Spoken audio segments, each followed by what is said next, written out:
Hello and welcome to the first recap of LGC Rising. Now day 1 and day 2 concluded, and yeah, I'm gonna show you the games, talk a little bit about them, and then preview the next week.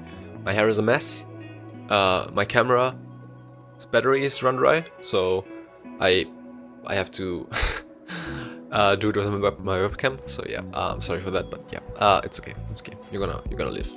Trust. Now let's start with day 1 and the first game between G2 Heal and Saren's Bloom.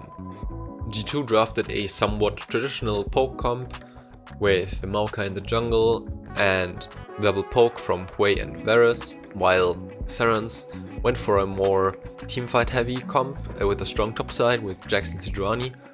So let's figure out how this game went down.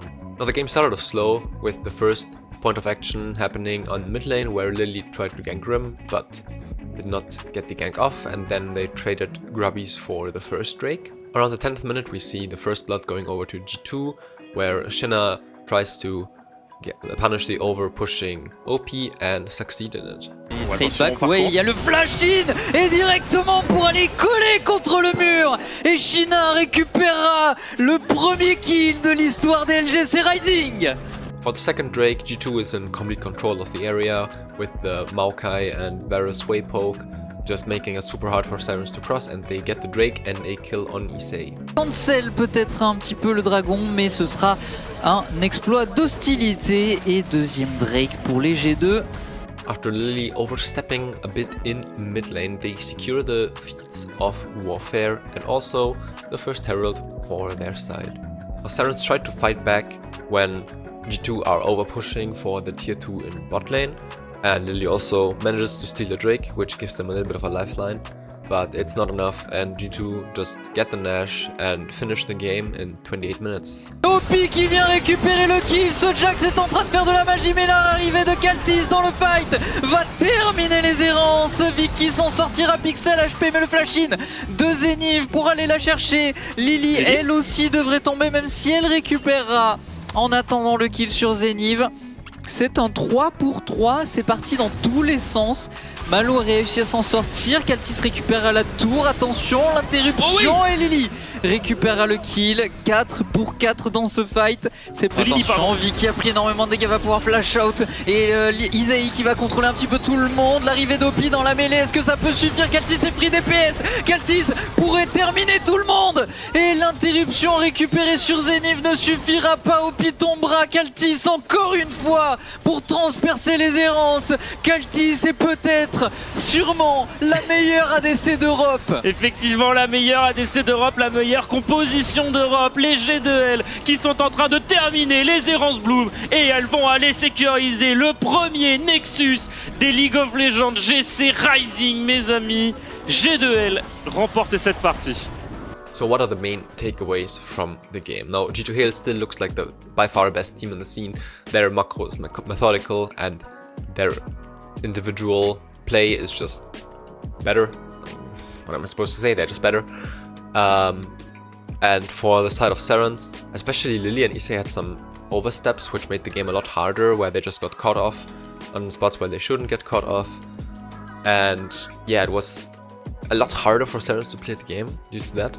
And their comp also had just a way hard time to really play the game, especially against this Maokai with Varus Way. Like, you can't just engage easily onto them. And yeah, I think G2 just played better and therefore won the game. Next up we have Solary versus Eterna, which was an important game to set kind of the expectations for both those teams going forward. Eterna coming in from the open qualifiers where their power level still wasn't as clear. Now Thorn is on her signature Hecarim, you know, we have Delicate on Ivern. Now in isolation, Hecarim is really good into Ivern, you can out clear, you can invade, but Solary has no winning lane, so it's really hard for them to really go for invades and stuff like that. So yeah, I don't really see the value. Also, Hecarim has no follow-up really on the engage. The mid-jungle 2v2 is super weak. Yeah, I'm not the biggest fan of the Solary draft. And starting off, we see a interesting level 1 strategy from Solary with the Scion starting in bot lane. We saw the same in Tiff versus Fanfatals, I think, where it didn't work. But this time around, the Sion catches Eterna off guard and they managed to get first blood. After that, the game slows down a lot. Eterna managed to get the first Drake without any contest, and the first big fight we see is around the Grubs, where we can already see a glimpse of the problem of Solari's comp. Thorn just goes in and dives, and no one of the rest of the team is able to really follow up. The Cassiopeia tries to front to back, but yeah, there's no frontline for her, so it's really hard. And Solari lose the fight, and Eterna get the Grubs. L'arrivée de Horn avec un ultimate également a aussi se fait attraper et les Solari vont donner les 2 premiers kills de cette game. The second dragon gets secured by Eterna, but nice TP from Pivotless gives them a good fight afterwards and they manage to get some kills out of it. Du côté des Solari, c'est un petit peu compliqué. Pour les bons dégâts sur Virtuosa. Virtuosa qui va tomber sous les coups de clé. Premier kill récupéré. Attention parce que tout le monde est low. Du côté de Solari, Sorn qui va essayer de mettre un ulti. L'arrivée de ce Sion pour aller attraper ce Varus. Et deuxième kill pour clé. Interruption également. Tous les kills sont sur l'ADC des Solari. Ça peut faire une énorme différence. The first 5v5 skirmish happens around the Herald, and once again, I think the team comp of Eterna is just much stronger at this point, and they manage to win the fight and secure the objective. Ouais, Sin n'a pas été stun, mais elle s'est fait attraper. L'arrivée de Sorn, les dégâts ne sont pas suffisants. Aussi et Sorn vont tomber. Premier kill, deuxième kill récupéré par Sachi Delicate. Lilith va essayer de faire les dégâts. Le bon ulti pour temporiser, mais ça ne suffira pas pour faire tomber. Third Drake also goes to Eterna after they turn a fight on mid lane, and with that they get the Hextech Soul afterwards. They get the Nash, they get the Elder, a little bit of a slow game. I think they could have probably finished faster, but I mean, they go for the safe route, they get all the objectives, and with that they just manage to take the win against Solari. Effectivement, on est sous les T4 pour les Eterna désormais, sous Baron Nashor, sous Elder. On va le tenter pour Sorn, mais on va se faire complètement contrôler par Virtuosa qui va trouver un ultime sur 2 personnes. Et c'est Sorn et aussi qui vont tomber. On suivra évidemment pour Lilith. Clé est revenu, mais Clé va se faire ouvrir en 2 et on s'est fait vaporiser pour les Solari. Victoire des Eterna dans ce premier match du groupe B. Now, what are the takeaways from the game? I think Hecarim was not the pick here. I understand it's one of Thorn's best picks, but with no prio lanes, with no follow-up on the engage, it's really hard to play the comp. And Eterna, once again, showed that they're mechanically just better. Their macro still has a lot to leave desired. Like, I think they could have, like, if it was G2, they would have probably finished the game way earlier. But yeah, I mean, they just dominantly ran over Solari anyways, because they just won the team fights, they won the objectives, they had the better draft. So yeah, overall good showing for Eterna and a lot to desire out of Solari. Now the two started off with Galleon's Pearl facing off Nexus Reapers or Blue Orders or whatever, and Nexus Reapers had a change in top lane. Now we see Amarin instead of Wolfie. Maybe the clean feed doesn't know it yet, but it has. Yeah, they changed. And overall, it's an interesting comp coming up from the side of Nexus Reapers with the Xerath last pick for Tifa. How are we going to reach the Sivir? Now there's also a Nico next to it, a Jax next to it. Okay, that is maybe even more unexpected to see a Xerath here to have maybe more of a sieging. And once again, it's a pretty slow game overall. Nexus Reapers pick up the first 2 Drakes and Grubs, also snatching the first blood on the way. And just very slow and methodical game where Nexus Reapers get every objective without any big contests from the side of Galleons. There comes the Pop Blossom with the Cyclone onto Giddy, immediately makes her back off. Cyclone again comes out, but there's Tifa's ulti to completely zone 6 away. The Between Worlds comes out as well here, but so far it doesn't really catch anybody. Karina still stepping forward. Endless slows from the Sejuani, but everybody on the side of Nexus Reapers except Tifa is just so very low.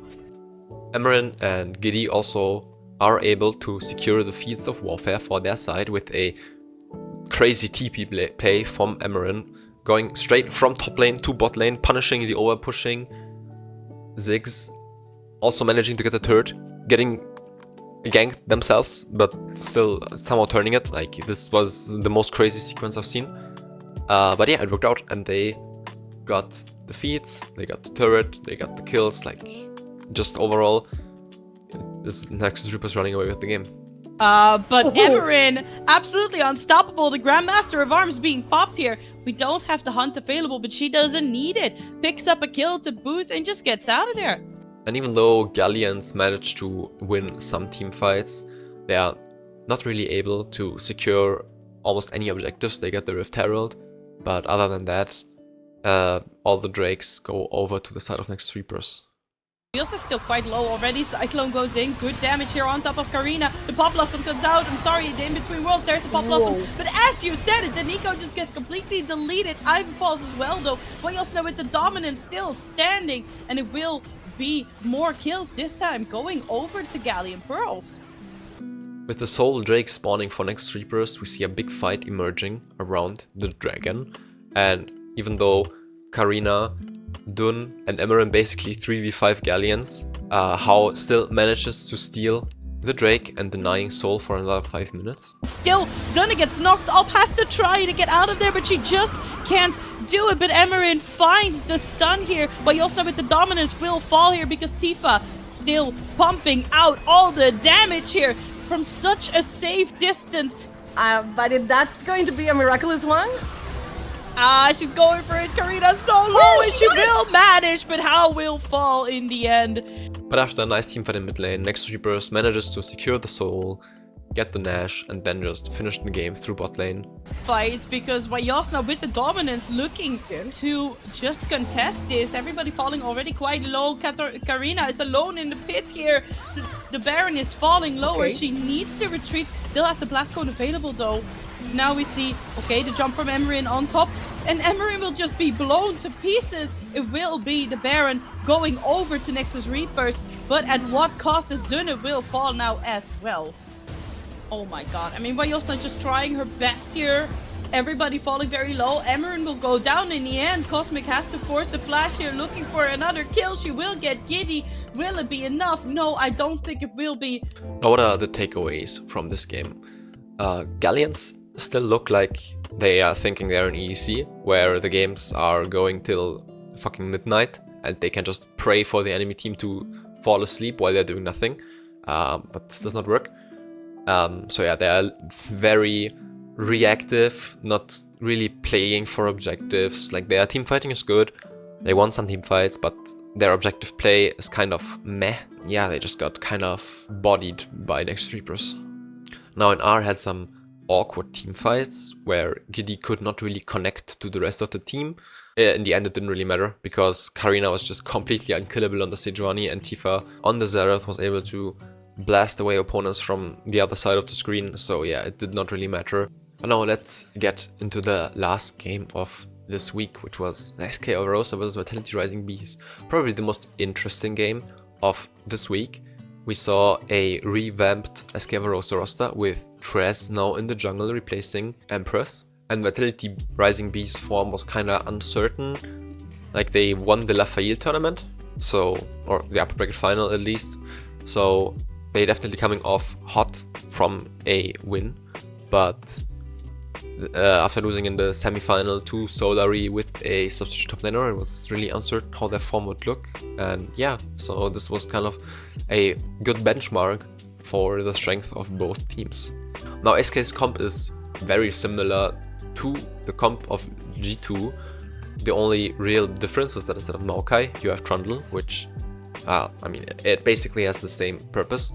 You just make it so the disengage is easier and the poke's easier to land. And Vitality plays a more classic front-to-back teamfight comp that really plays well off of resets. So yeah, teamfighting definitely the name of the game here for Vitality. Now the first blood goes over to Miela after Kiana did a great job at cancelling the reset of Nenris and Bloom, and Trest coming down to the bot lane to just punish their overstaying, and so they are able to grab the first blood. They trade over grubs for Drake, and both top laners do some funny business on their weak side, dying, but it doesn't really matter in the grand scheme of things.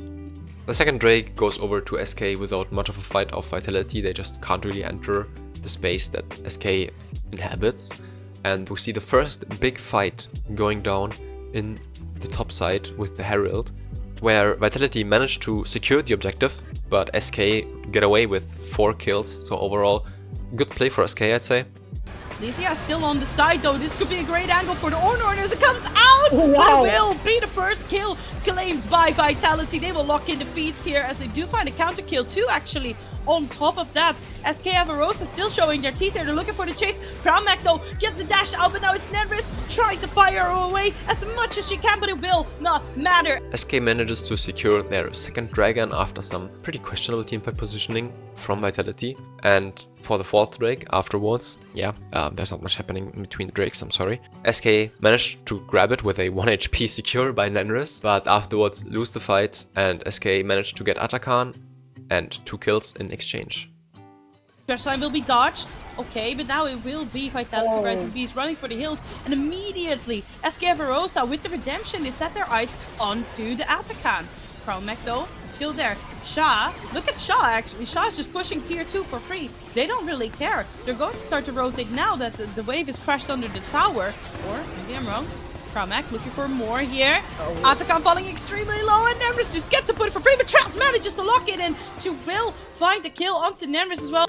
Vitality gets to their soul point, while SK is threatening Nash, but they just don't have the DPS really to do so at this stage of the game. But yeah, they win the skirmish afterwards, so not the best trade, but at least they get something in exchange. Oh, sorry, that was up Apollonia. I am awake, I promise.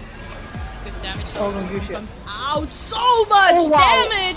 Miela on the side connects the ultimate, and it will be another kill coming out. Beautifully played here on this Varus. 8-1 is now what they are. SK manages to deny the soul from Vitality and also are able to get the mid lane inhibitor after catching out the bot lane of Vitality in the mid lane. Looking good with IE or without IE. Look at this.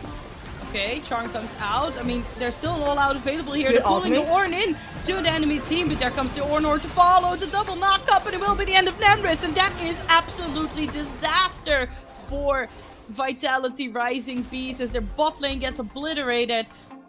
And after that, the poke of SK is just too much to handle. This Varus is firing out of all cylinders. This way is just so obnoxious to deal with, and there's just no way that Vitality can get into an area, can get into a zone. So Vitality needs to concede the soul, needs to give the Baron, and with that, SK just marched down top lane and finished the game. And everybody is falling low, but they're just not finding the kills here. And with the Baron buff, the Baron empowered cannons, now the Ornhorn coming out once again.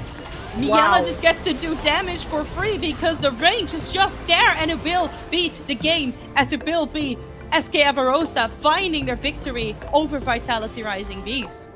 Now, what are the takeaways from that game? So SK looked much better than before. They were able to build leads and snowball them properly. Still, this game took a long time. It's not as clean as it could be from the side of SK, but at least they were able to build leads, they were able to snowball the leads, so that's already a big step up from their performance at EEC. Oh, Miela needs to be pointed out here. Her performance on the Varus was insane, hitting all those Qs onto Nenris in the backline, making her unable to really play any fights. Was just immaculate.